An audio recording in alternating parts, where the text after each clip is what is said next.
Assalamualaikum warahmatullahi wabarakatuh. Kami dari kelompok 6, dengan ini saya Erviana Febrianti, dan nanti akan ditemani dua teman saya, Wanda Amelia beserta Aminatus Solika, yang akan mempresentasikan kedudukan sistem pegadaian syariah dalam sistem hukum nasional di Indonesia. Ada beberapa poin yang nanti kami jelaskan, dan kami akan menjelaskan poin yang pertama yang berjudul gadai dalam hukum Islam. Kata gadai dalam bahasa Arab disebut dengan ar-rohan. Gadai menurut syariat Islam berarti penahanan atau pengekangan. Dengan akad gadai menjadikan kedua belah pihak mempunyai tanggung jawab bersama. Yang punya hutang bertanggung jawab untuk melunasi hutangnya, sedangkan orang yang berpiutang bertanggung jawab untuk menjamin keutuhan barang jaminan. Apabila hutang telah dibayar, maka penahanan atau pengekangan oleh sebab akad itu menjadi lepas, sehingga keduanya bebas dari tanggung jawab masing-masing. Poin yang kedua adalah dasar hukum gadai. Seperti yang tercantum dalam Quran Surat Al-Baqarah ayat 283 yang memberikan penjelasan bahwa Allah memerintahkan kepada pihak-pihak yang mengadakan perjanjian saat dalam perjalanan, tetapi tidak mampu menyediakan seseorang yang bertugas mencatat perjanjian tersebut. Untuk memperkuat adanya perjanjian, pihak yang berhutang harus menyerahkan barang gadai kepada pihak yang menghutangi. Ini dilakukan agar mampu menjaga ketenangan hatinya, sehingga tidak mengkhawatirkan atas hutang yang diserahkan kepada rohen. Kemudian, ketika menjalankan akad gadai, kita perlu menerapkan prinsip-prinsip muamalah. Muamalah sendiri mempunyai arti hubungan interaksi sesama manusia. Yang pertama adalah mubah. Pada dasarnya segala bentuk muamalah adalah mubah, kecuali yang ditentukan oleh Al-Quran dan Sunnah Rasul. Yang kedua adalah sukarela. Muamalah dilaksanakan atas dasar sukarela, tanpa mengandung unsur-unsur paksaan. Yang ketiga, manfaat. Muamalah dilakukan atas dasar pertimbangan mendatangkan manfaat dan menghindari mudarat dalam hidup masyarakat. Yang terakhir, keadilan. Muamalah dilaksanakan dengan memelihara nilai keadilan, menghindari unsur-unsur penganiayaan, unsur-unsur pengambilan kesempatan dalam kesempitan. Peraturan perundang-undangan yang secara langsung mengatur pegadaian syariah. Yang pertama, PP nomor 51 2011. Pasal 2 ayat 1, gadai bisa dilakukan secara konvensional maupun syariah. Yang kedua, kedudukan PP nomor 51 2011 dalam hierarki perundangan yang menjelaskan di bawah UU, akan tetapi pegadaian syariah di Indonesia cukup kuat karena telah diatur dalam bentuk PP dan dilegitimasi oleh pemerintah dan lembaga lainnya dalam bentuk fatwa DSN MUI. Yang terakhir, pengembangan gadai dalam fatwa DSN MUI. Sekilas posisi fatwa DSN tentang gadai syariah belum kuat. Alasannya karena fatwa DSN tentang gadai syariah belum diserap ke dalam peraturan perundang-undangan. Jadi perlu usul ke Bapepam LK agar diserap ke dalam PP dan UU. Terima kasih. Slide selanjutnya akan dijelaskan oleh rekan Wanda.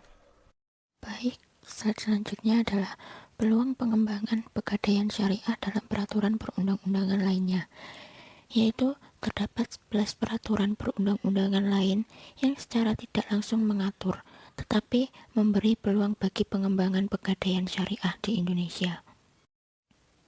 Slide selanjutnya, Undang-Undang Dasar 1945 menjelaskan dari sisi konstitusi atau Undang-Undang Dasar 1945 sebenarnya persoalan pegadaian syariah sudah mendapatkan tempat, terutama pada pasal 33 ayat 4 Undang-Undang Dasar 1945. KUH Perdata menjelaskan, gadai menurut KUH Perdata merupakan perjanjian riil, yaitu perjanjian yang di samping kata sepakat diperlukan suatu perbuatan nyata. Undang-Undang Lelang, Undang-Undang Nomor 25 Tahun 1992 tentang Koperasi menjelaskan dalam pasal 43 ayat 2 Undang-Undang Perkoperasian disebutkan bahwa kelebihan kemampuan pelayanan koperasi dapat digunakan untuk memenuhi kebutuhan masyarakat yang bukan anggota koperasi.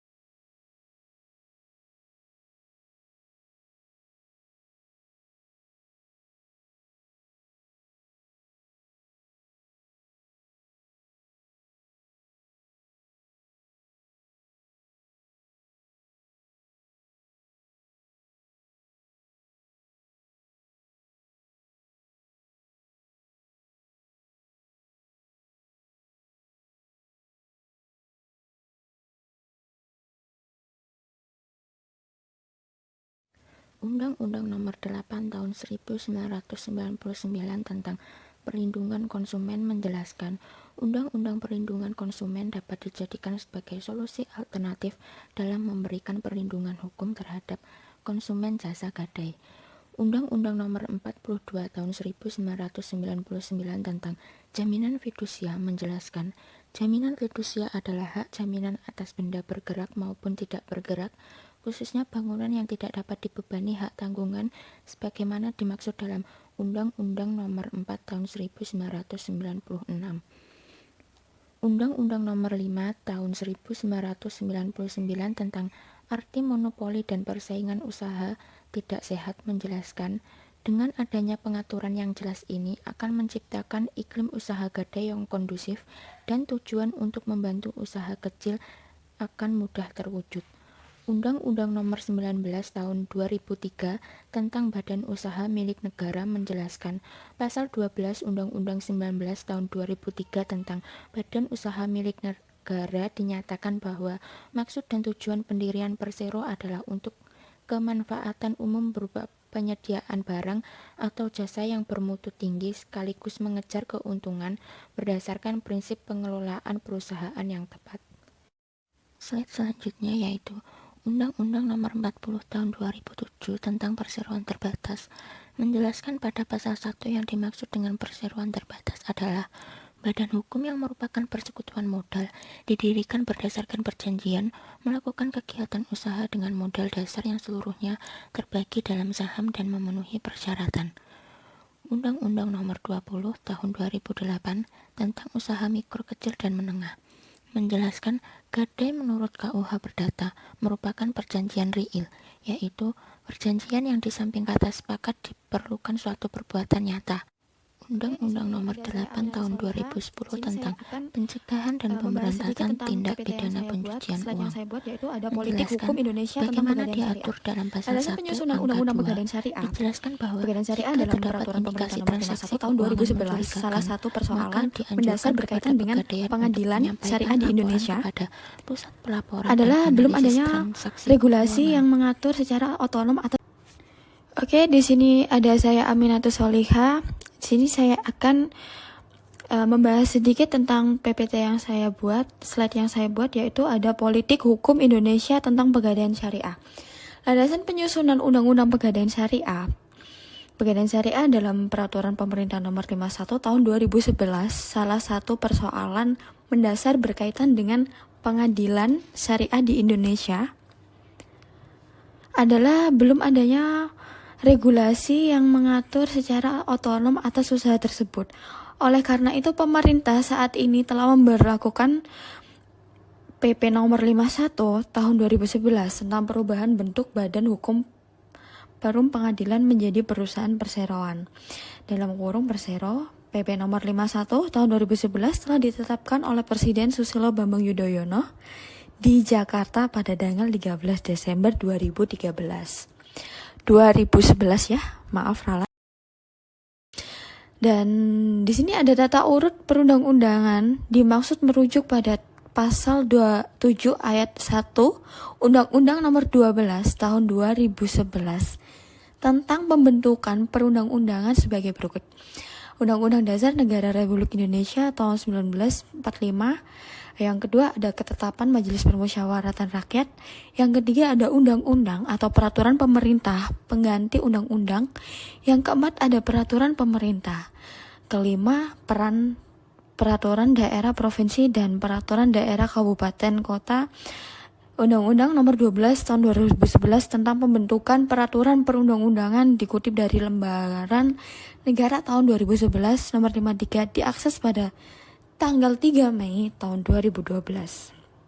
Dengan demikian, kedudukan peraturan perundang-undangan pegadaian syariah di Indonesia cukup kuat karena telah diatur dalam bentuk PP dan delegitimasi oleh pemerintah dan lembaga lainnya dalam bentuk fatwa DSN MUI. Oke, slide selanjutnya, dukungan para ulama, komunitas ekonomi syariah dan pemerintah. Peran ulama sangat diperlukan dalam pengembangan ekonomi syariah secara umum dalam hal mengawal perkembangan supaya tetap berjalan di koridor syariah, mensosialisasikan supaya perkembangan yang sangat signifikan dapat diperoleh manfaatnya oleh umat, sekaligus membimbing umat menjadi muslim yang kafah. Oleh karena itu, pengembangan ekonomi syariah khususnya perbankan itu untuk mensejahterakan umat dan bangsa. Para ulama dan institusi keagamaan perlu memperkuat pengetahuan dan wawasan tentang fikih, muamalah, dan ekonomi syariah agar peran penting itu dapat dilaksanakan secara efektif. Dan peran para ulama dalam DPS dan DSN sebagai Dewan Pengawas Syariah, DPS dan Dewan Syariah Nasional. Para ulama dalam Dewan Pengawas Syariah DPS adalah mengawasi jalannya operasional bank sehari-hari agar selalu sesuai dengan ketentuan-ketentuan syariah. Dewan Pengawas Syariah harus membuat pernyataan secara berkala, biasanya setiap tahun, bahwa bank yang diawasinya itu telah berjalan sesuai ketentuan syariah. Lalu tugas Dewan Pengawas Syariah adalah meneliti dan membuat rekomendasi produk baru dari bank yang diawasinya. Kesiapan sumber daya manusia. Peran sumber daya manusia dalam kurung SDM di sini dalam suatu organisasi sangat strategis karena keberhasilan organisasi untuk mencapai tujuan yang sudah ditetapkan ditentukan oleh faktor sumber daya manusianya. Dalam upaya pemberdayaan SDM, komponen-komponen yang perlu mendapat perhatian adalah sebagai berikut ini contohnya. Yang pertama ada penempatan pegawai berdasarkan kemampuan yang dimiliki oleh pegawai serta sesuai dengan tuntutan kebutuhan dalam organisasi. Karena jika kita menempatkan suatu karyawan jika tidak pada tempatnya itu, maka tidak sesuai skillnya, tidak sesuai dengan kemampuannya, semuanya yang dia miliki, maka akan kacau hasilnya. Lalu yang kedua adalah pengetahuan, keterampilan dan sikap atau perilaku pegawai yang memadai.